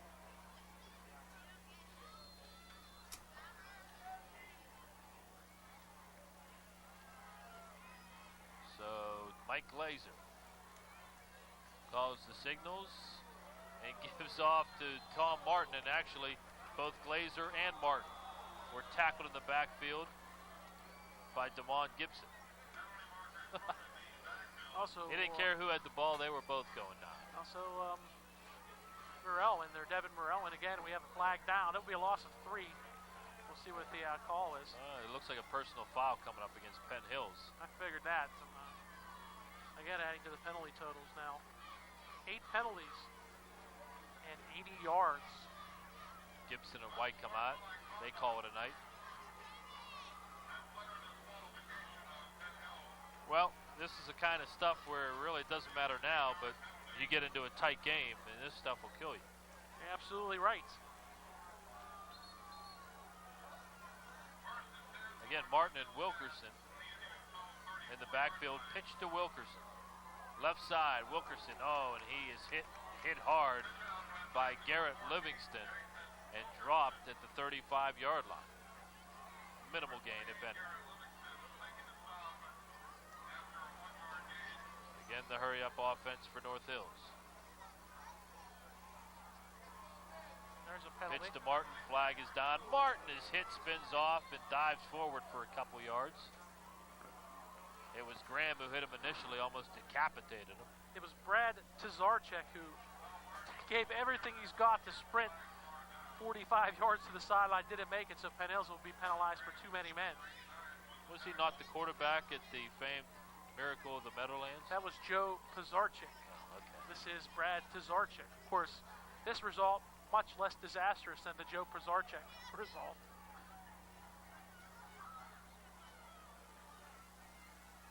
North Hills doesn't know. I tell you what, for as successful as they've been, there have been times when Penn Hills has played confused. Do you get that feeling? Indeed, and it shows obviously in the amount of penalties and yardage. But the big stat, they have yet to turn the ball over. I mean, in 2 games. Here's the screen pass developing almost as well as it usually develops for the black and gold. The pass incomplete. As the throw to Brad Schaefer was missed and probably wouldn't have amounted to much except a big loss for North Hills. It'll be 2nd down and 9. Again, the hurry up despite the fact the clock is stopped with the incompletion. Scott Caravlin got some pressure on.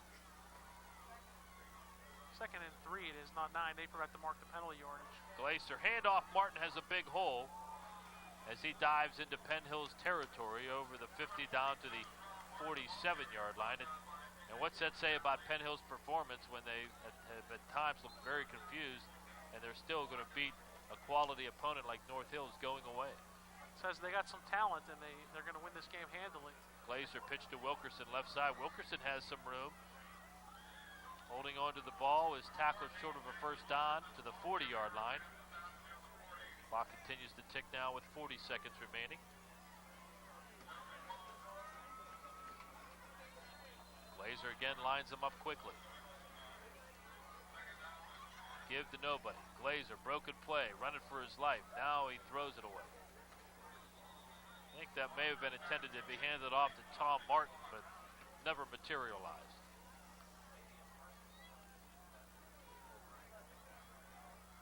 Only 25 ticks left, and Glazer's had a bunch of problems trying to throw the ball tonight. He has completed 4 passes. He completed his first 2 actually in the 2nd half. But he's over his next 7. Martin breaks a hole up the middle and is horse-collared and tackled by Brad Tazarchik. With 19 seconds remaining, and now Jack McCurry famous for calling late game timeouts. Ask George Novak. Calls one here. His team down 23 to 7, wanting to punch one in or come close here in the final seconds. North Hills record will even out at 1-1, while Penn Hills will remain in the top three, probably moving up behind either Upper St. Clair or North Allegheny in the polls, and will remain undefeated as they go to Seneca Valley. Again, it's going to be a very tough contest for Neil Gordon's squad.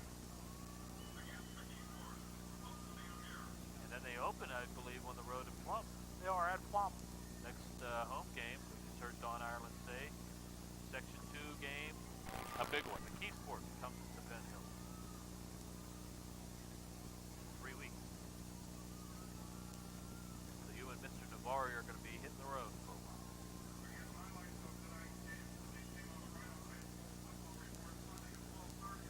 That is, and they have 2 home games in a row. McKeesport and Saturday afternoon game. Woodland Hills. 19 seconds remaining. Mike Laser goes back to pass. Laser fires the ball. It's caught by LeVar Arrington. First down inside the 20. Perhaps the prettiest pass play of the night for North Hills. Laser rolled left and hit Arrington in stride as he was knocked out of bounds around the 17-yard line. 12 seconds remaining. So indeed, Jack McCurry went to put some points on the board as he had Arrington back in the game. Why? Well, I was going to say whether they're good or not. Validity, and you hope that he At times we have to doesn't tuck get hurt. at times we have to tuck our egos away. Glazer this time will roll right, gets away from one man. He has room to run, but instead he'll throw it to the man standing on the track. And he didn't catch it either. At least we can tuck our egos away. 5 seconds remaining, so this should be the final play of the game.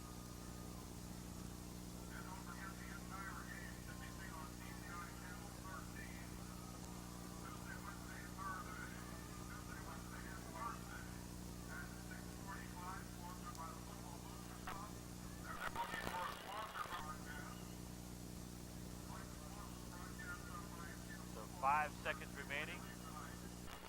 Penn Hills trying to keep that LeVar Arrington run in the first quarter, the only score that they've given up all year so far. Arrington motion. Back goes Glazer, probably looking for big number 9. Throws it to nobody at the 5-yard line. And the second team, Penn Hills defense, keeps North Hills off the board late. And the Indians of Penn Hills, now their record is 2-0 against the top quad North. Final score, the Penn Hills Indians improved to 2-0. They defeat the North Hills Indians in their home opener this year, 23-7. Penn Hills, as I said, 2-0. North Hills drops to 1-1. We'll be back with some post-game comments. But victorious Penn Hills prevails tonight, and you have been watching Penn Hills Indians football on Unreal Productions.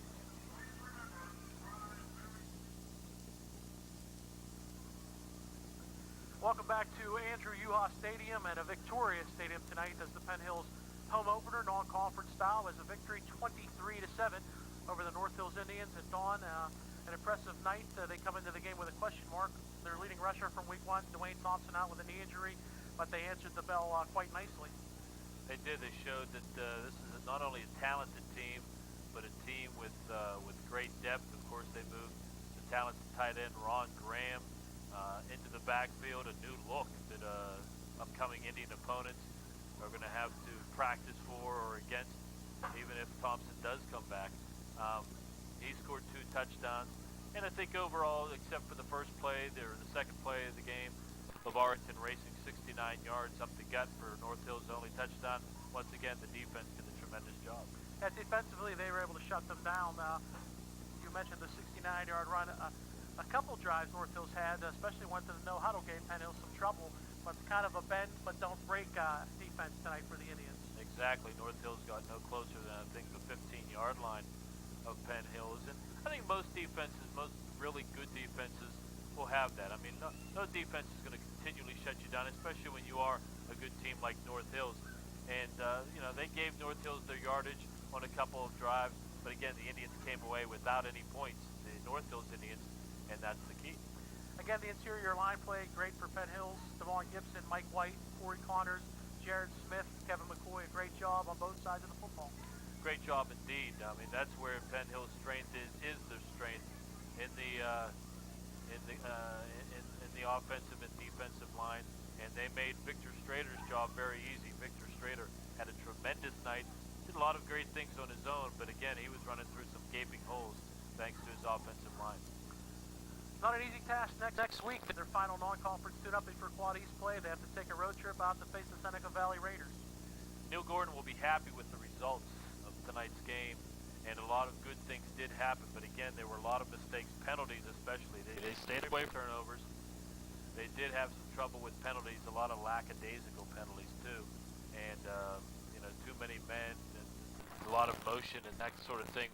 Neil Gordon will not be happy with when he looks back at the film. Seneca Valley probably the toughest team Penn Hills will face in their non-conference schedule, and on the road does not make it easy. The Raiders are out to prove something because they're a team in the Quad A that doesn't get a lot of talk, a lot of recognition, like Upper St. Clair, Penn Hills, or North Allegheny. So Seneca Valley will definitely have a chip on their shoulder when Penn Hills goes to visit them next week. Well, Don, great to have you on board tonight filling in for Billy. You did a great job. Always great to get back working with you. I feel like Manny Mota, the pinch hitter extraordinaire. Wish Bill again good luck, and hope I can help out down the road. And filling in for Bill Navari, our next broadcast will be from Seneca Valley as the Penn Hills Indians, now 2-0, travel to Seneca Valley to take on the Raiders. We'll have that for you normal time here on Channel 13. I'd like to thank our producer tonight, Kevin Burke, and our on-field camera operator, Patty Hetch. And for my broadcast partner tonight, Don Rebel. This is Bob Wortwith saying good night, everyone. Thanks for watching.